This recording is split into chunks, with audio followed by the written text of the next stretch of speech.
The year is 1833, and the Pearl River Delta lies under a sky without a moon. Off the coast of Canton, an American clipper ship drifts in near darkness, its hull rocking on black water.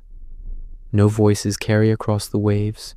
Rope creaks in the wind, and from somewhere in the distance comes the hollow slap of oars. Beyond the dim line of the horizon, an empire is trying to save itself from collapse. Out here, at this quiet anchorage, another empire is being built. Small boats appear first as shadows, sliding from the shoreline with no lights and no flags. Chinese smugglers lean into their oars, faces set, every movement practiced. So do the men waiting on the ship. They have prepared for this moment with ledgers, contracts, and coded letters sent across half the world. It looks like a simple exchange, crates for silver. In reality, what is being transferred in this silent operation is something far more valuable: control. On the main deck, an American officer watches the boats approach, coat buttoned against the damp night air. He is not a pirate. He is an employee of one of the most respected trading firms in the United States.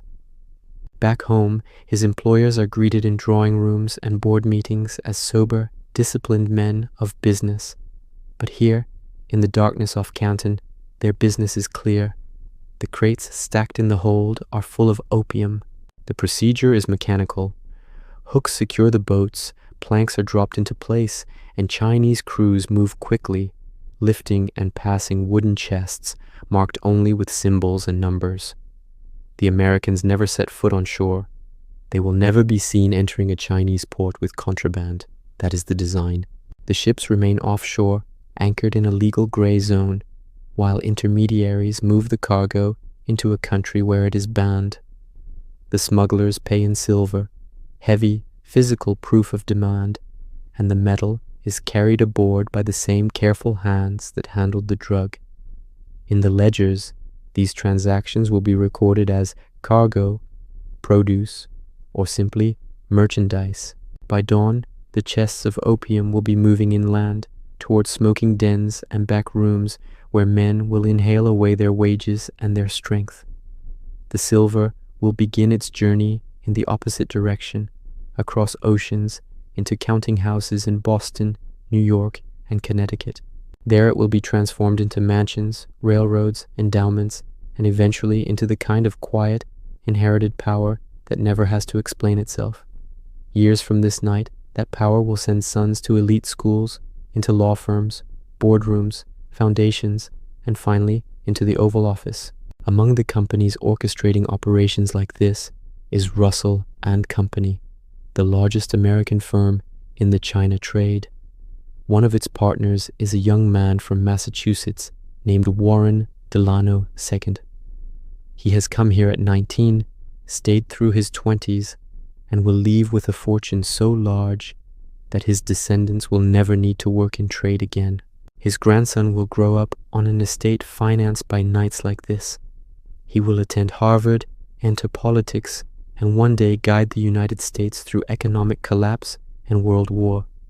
His name will be Franklin Delano Roosevelt. In school textbooks and presidential libraries, the story of Roosevelt's rise begins with public service, elite education, and noble responsibility. The narrative starts in Hyde Park and Washington, not in the humid darkness off the coast of Canton. The deeper origins of that privilege, the shipments, the transactions, the calculated exploitation of another nation's vulnerability are condensed into the vague phrase China trade, or omitted entirely. The opium itself disappears. What remains is a polished surface, a family of distinction, a president of courage, a nation that overcame hardship through grit and leadership. But the records have not vanished. Shipping manifests still list the tonnage. Private letters still describe profits in careful, almost clinical detail. Account books still convert chests of opium into silver, and silver into investments. When historians and archivists follow those numbers, a different pattern emerges. It is not just the Delanos. It is the Astors, the Forbeses, the Perkinses, the Russells, the Cabots, the Lows, a network of American families whose fortunes are now woven into the institutions that define national prestige. Their names adorn university halls, libraries, museums, and magazines. What almost never appears in the public version of their story is the commodity that made their ascent possible. Opium, measured by the chest, moved by the ton, smoked by millions in China, financed the foundations of American aristocracy. The trade was not a marginal venture. By the 1830s, American firms controlled a significant share of the opium flowing into China. A single successful voyage could yield profit margins of 400 or 500%. The greatest risks were not borne by the merchants in Boston or New York. They were borne by Chinese laborers, farmers, and clerks whose addictions would never appear in Western balance sheets. 2 centuries later, the results are still visible, even if their origins are not. The estates became historic landmarks. The companies became pillars of American finance and media. Universities grew into global brands. Secret societies nurtured generations of judges, senators, and intelligence chiefs. Yet when the lens widens to include the harbors of Canton, the smoking dens of southern China, and the ledgers of opium merchants, a different picture comes into focus. This is not simply a hidden family scandal. It is a structural truth about how American power was built. The country's most venerated institutions did not just emerge from thrift, ingenuity, and fair dealing. They were seeded with capital extracted from a foreign nation in crisis through a trade that Chinese authorities explicitly outlawed and fought to stop.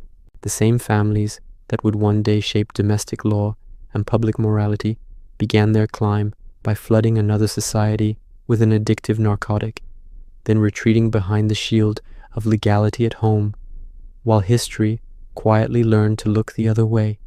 To understand how this happened, the story has to pull back from that silent ship off Canton and widen to the global map.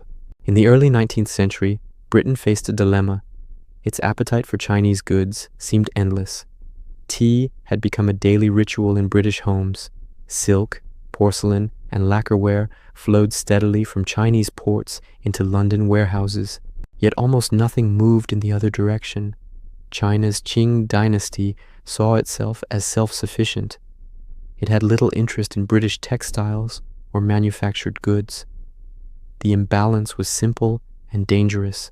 Silver was leaving Britain to pay for Chinese products, draining the metal that underpinned its financial system. The solution Britain pursued was as ruthless as it was profitable.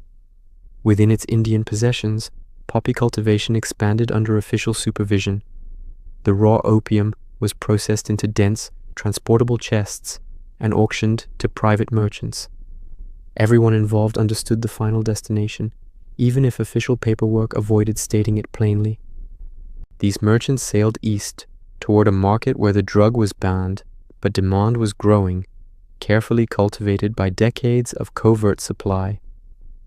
China had outlawed opium smoking, recognizing its destructive effects, but prohibition did not stop the trade. It simply turned it into contraband, and contraband could be immensely lucrative. American merchants watched this system with interest.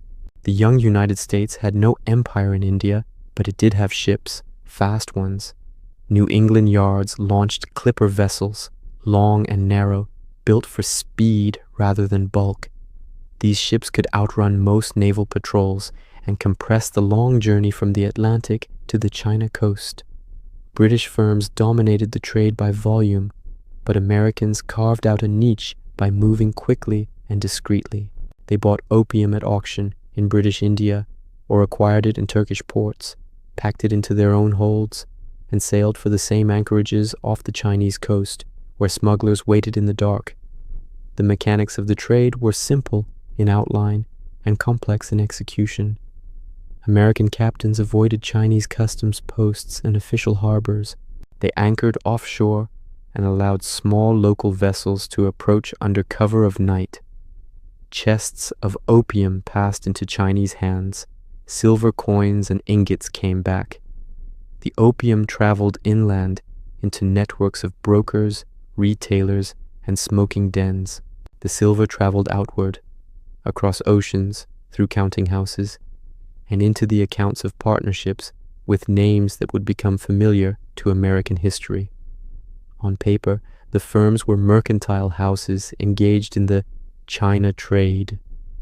In practice, their most profitable cargo was a narcotic China had tried to ban. This is where the families enter the story in detail. Warren Delano II did not inherit wealth. He created it in this environment. Born in 1809 in Massachusetts, he arrived in Canton as a young clerk and rose through the ranks of Russell and Company, the leading American house in the China trade. Russell and Company dealt in tea and silk, but its ledgers show that opium was its most lucrative line. The firm coordinated purchases in India, arranged transport, and handled sales to Chinese intermediaries who moved the drug inland.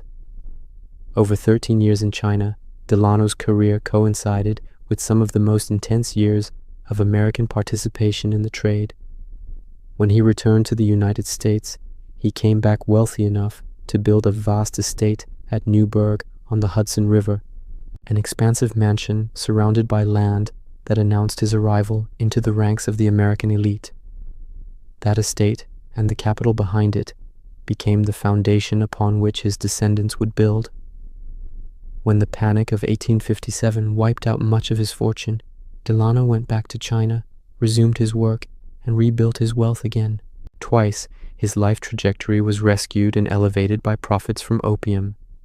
His daughter, Sarah Delano, married James Roosevelt. Their son, Franklin Delano Roosevelt, grew up amid inherited comfort that obscured the origin of the money that paid for it. The pattern did not end with the Delanos. John Jacob Astor is remembered as a fur trader, real estate investor, and America's first great tycoon. In popular summaries, his career moves from beaver pelts and frontier posts to Manhattan property and grand hotels. The fur trade did play a role in his wealth, but the balances in his ledgers tell a harder truth. Astor's ships, including the Macedonian, carried opium. He purchased Turkish opium, shipped it to China, and exchanged it for silver and Chinese goods. The opium leg of the journey produced the profit that made the rest of his commerce so powerful. By the 1840s, Astor's fortune was estimated at $20 million, an almost unimaginable sum at the time, equivalent to hundreds of millions today. That wealth did not come solely from furs and rents. It was amplified by opium. Generations of Astors would live on income derived from this original capital. The family endowed libraries, funded cultural institutions, and attached its name to landmarks. Their philanthropy softened the edges of memory. Over time, the fur trader and landlord remained in the public imagination. The trafficker in opium faded. The Forbes family followed a similar arc. In the early 19th century, Robert Bennett Forbes and John Murray Forbes sailed for China, working within the same commercial world as the Delanos and the Russells. Robert captained clipper ships that transported opium. John invested the proceeds at home, moving capital into railroads and other ventures that would shape the economic infrastructure of the United States. Their descendants later entered publishing, attaching the family name to a business magazine that chronicled wealth and power. Today, Forbes is associated with rankings of billionaires and profiles of entrepreneurs. Rarely does the public narrative reach back to the chests of opium that supplied the seed money. Boston's mercantile aristocracy was deeply entangled in this trade.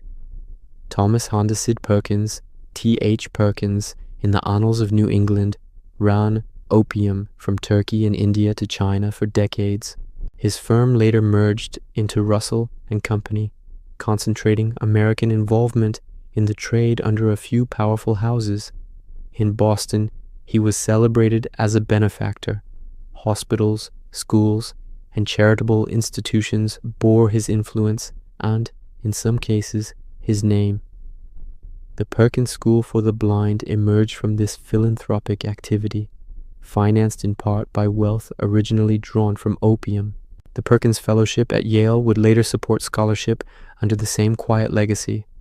On plaques and in institutional histories, Perkins appears as a generous merchant and humanitarian. The specifics of how his capital was accumulated rarely appear. The Russell family stands at the intersection of commerce and elite education in an even more striking way. Samuel Russell founded Russell and Company, the firm that employed Warren Delano and coordinated a large portion of the American opium trade into China. His success in business translated into a substantial family fortune, which flowed into Connecticut estates and charitable funds. In 1832, his cousin William Huntington Russell co-founded a secret society at Yale University, Skull and Bones. Over the next 2 centuries, that society would serve as a networking node for generations of American elites, future presidents, senators, justices, and intelligence officials. The Russell Trust Association, which helped sustain Skull and Bones and its property, drew from wealth that traced back to Samuel Russell's operations in China. The Cabot and Lowe families complete the picture of how widely this pattern extended into the American upper class. The Cabots, long established as part of Boston's proper society, engaged in trade with China that included opium. Their name now appears on Harvard buildings and Boston streets, detached from the cargoes that helped finance their ascent. The Lowes, active in the China trade as well, transformed opium-derived capital into educational and political influence. Abiel Abbott Lowe's fortune helped to build Lowe Memorial Library at Columbia University, an imposing structure that symbolizes academic authority. His son, Seth Lowe, became president of Columbia and later mayor of New York City. The family legacy is remembered in stone and in institutional archives. Few visitors walking past Lowe Library's columns consider that the money which built it originated, in part, from drug shipments that once slipped through the night along the Chinese coast. Taken together, these stories are not isolated moral failings. They form a coherent economic system. American merchants entered a trade that British policy had already set in motion, exploited a banned substance to extract wealth from a foreign society, and then converted that wealth into durable, respectable power at home. By the 1830s, American firms handled roughly 1/10 of the opium entering China, with Russell and Company alone moving thousands of chests each year. Each chest weighed about 140 pounds. Multiplied across voyages and decades, the quantities become staggering. Tens of thousands of pounds of narcotics moving annually through a single firm's hands. In New England counting houses, the numbers appeared as profits and returns on investment. In Chinese towns and cities, they appeared as men slumped in opium dens, households stripped of savings, and a currency system drained of silver. The same flow of metal that rescued Britain's balance of payments and enriched American partners destabilized China's economy. The silver that once underpinned the Qing treasury was converted into Western estates, railroads, and libraries. The ledger had 2 sides, but only one was preserved as a story of success. In China, the consequences of that imbalance were impossible to ignore. By the 1830s, observers estimated that tens of millions of people were using opium, with a significant share trapped in full addiction. Officials watched soldiers, clerks, and laborers lose strength and discipline. Silver coinage grew scarce as it flowed outward to pay for foreign drugs. Rural families pawned land and tools to sustain habits that ate deeper into their lives with each passing year.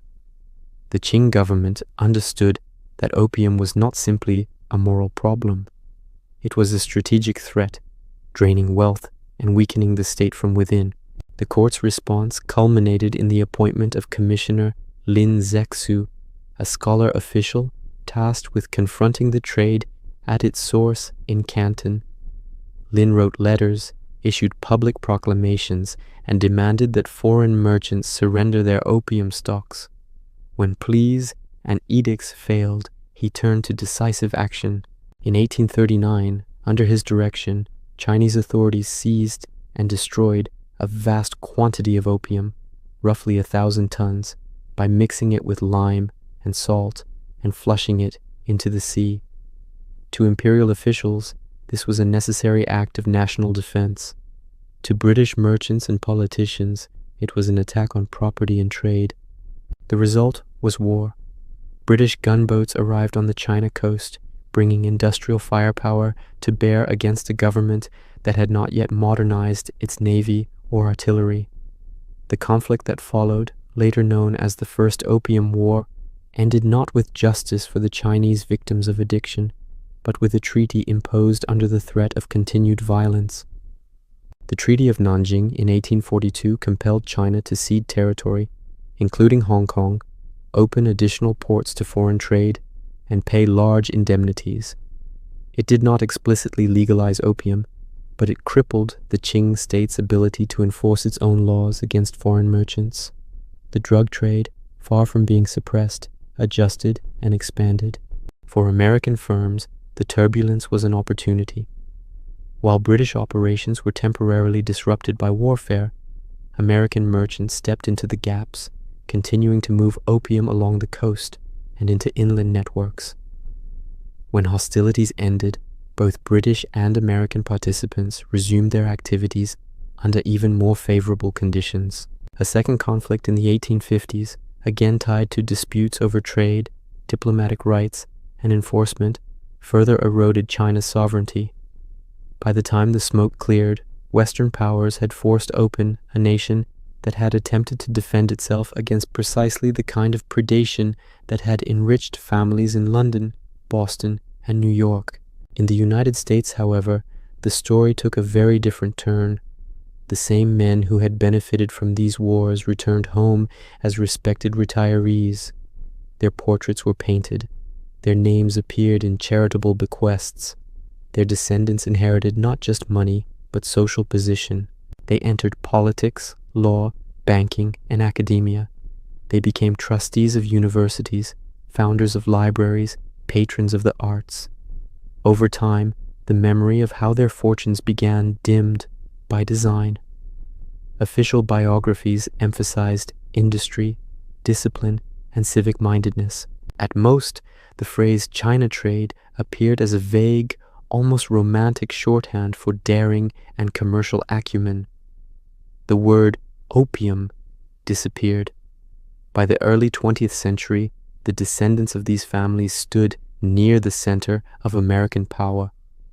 The country they now helped govern had changed its attitude toward narcotics. At international conferences and in domestic legislation, the United States pushed for stricter controls on opium and other drugs. The Hague Opium Convention of 1912 and the Harrison Narcotics Act of 1914 marked a new era of prohibition. Opium, once the engine of elite fortunes, was now officially condemned as a social threat and moral failing. Arrests, prosecutions, and imprisonments followed, falling hardest on immigrants, the poor, and marginalized communities who had never seen a share of the profits that earlier generations had extracted from China. The irony is stark. Franklin Delano Roosevelt, grandson of an opium trader, would oversee an administration that expanded federal control over narcotics. His signature appears on laws that deepened the criminalization of drug use and distribution. He did not create the system alone. Its roots stretch back decades. But under his leadership, the federal apparatus that policed narcotics grew stronger. The moral language surrounding drugs hardened. Addiction became less a symptom of global exploitation and more a mark of individual failure, a justification for punishment rather than a call for structural accountability. The families whose ancestors had treated opium as a business opportunity were now pillars of a society that jailed others for lesser involvement with similar substances. What makes this history even more unsettling is how thoroughly it has been obscured. The evidence is not absent. It resides in shipping logs, letters, and account books stored in archives across 3 continents. Historians have followed the trails and produced detailed studies showing precisely how the Delanos, Astors, Forbeses, Perkinses, Russells, Cabots, and Lows participated in the opium trade. Yet the institutions that bear their names rarely foreground this fact. Presidential libraries frame ancestors as global traders with little emphasis on what they traded. University histories celebrate benefactors without probing the sources of their generosity. Biographical plaques and official websites convey a sanitized lineage, one in which commerce is abstract and its victims invisible. In China, the memory is not so easily softened. The Opium Wars form a central chapter in what is often called the Century of Humiliation, a period when foreign powers exploited internal weakness and imposed unequal treaties. School curricula, museums, and public discourse all acknowledge that Western nations, including the United States, grew rich in part by flooding China with opium. The drug is remembered not as a vice that appeared spontaneously, but as a tool deliberately wielded to extract wealth and power. The contrast with American memory is profound. Where China teaches this history as a cautionary tale about vulnerability and sovereignty, the United States largely ignores its role or reduces it to a footnote in a broader narrative of progress. This contradiction matters because the legacies of that era are still with us. The fortunes accumulated in the opium trade did not vanish when the last chest was unloaded. They compounded over generations, invested in land, infrastructure, and institutions that continue to shape American life. Endowments built on 19th century capital still fund scholarships, professorships, and cultural programs. Foundations rooted in old family wealth still influence policy debates, research agendas, and public narratives. The line from opium-laden ships off Canton to modern boardrooms and campuses is not metaphorical. It is financial and direct. To confront this history is not to deny the later achievements of individuals who grew up far removed from the original crimes. It is to insist on a fuller accounting of how power was assembled and maintained. It raises difficult questions. What does it mean when a presidential legacy rests, in part, on money made by poisoning another nation? How should universities address the fact that some of their grandest structures were built with funds derived from a trade their own ethics now condemn? What responsibility, if any, do present-day beneficiaries bear toward the communities that paid the original price? There are no easy answers, but there is a clear starting point, telling the truth. The story of America's opium families is not a conspiracy theory whispered from the fringes. It is a documented chapter of economic and political history, long available to anyone willing to look past the polished surfaces of family lore and institutional branding. Recognizing it does not erase other aspects of the national story, but it does force a reevaluation of how that story has been framed. The clipper ships that once waited off the Chinese coast in darkness have rotted away or been broken into scrap, but their wake is still visible. It runs through the estates that became historic sites, the libraries whose reading rooms are funded by old endowments, the lecture halls where future leaders are trained, and the corridors of power where last names open doors. For 2 centuries, much of that wake has been hidden, smoothed over by omission and euphemism. It will remain so as long as societies prefer comforting myths to uncomfortable facts. Yet archives do not forget. They wait. In boxes of brittle paper and fading ink, the ledgers and letters of the opium merchants continue to record what was done, who profited, and who paid. To read them is to see American aristocracy in a different light, not as the inevitable outcome of virtue and hard work, but as the product of decisions made in the shadows on nights when small boats approached silent ships and silver changed hands for a drug that would hollow out lives an ocean away.